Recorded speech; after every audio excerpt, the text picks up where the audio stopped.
একটি বাস গাড়ির ড্রাইভারের ভুলের কারণে একটি ডিস্ট্রিক্ট গাড়ির মহাজনের লাখ টাকার সম্পদ আজ নষ্ট হয়ে গেল। ড্রাইভারটা মৃত্যুর ঘর থেকে ফিরে আসলো।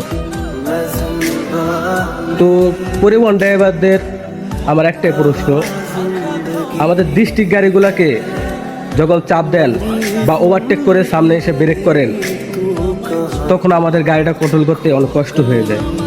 আপনার হয়তো জানা নাই, আপনার যাত্রী সহ গাড়ি ওয়েট হয় সর্বোচ্চ 7-8 টন, আর আমাদের মাল সহ সর্বনিম্ন একটা ডিস্ট্রিক্ট গাড়ি ওয়েট হয় 22 টন। তাহলে আপনার 7 টন গাড়ি ওয়েটে ব্রেক আর আমাদের 22 টন গাড়ি ব্রেক এক হয় না। তো আজকে আপনি ভুলের কারণে মহাজন আজকে ক্ষতিগ্রস্ত হলো, ড্রাইভারের আজকে ক্ষতিগ্রস্ত হলো। আজকে ড্রাইভার গাড়ি কাজে বহাইলে প্রায় 1 মাস উপরে লাগবে। তো 1 মাস ড্রাইভারটা বসা, তার ফ্যামিলি সমস্যার ভিতরে পড়ে গেল, এই ক্ষতিপূরণটা কে দেবো ভাই? তো তাই বলি, আপনার ড্রাইভার একটা ডিস্ট্রিক্ট গাড়ির ড্রাইভার তো একটা ড্রাইভার আর একটা ড্রাইভারে কখনো ক্ষতি করেন না।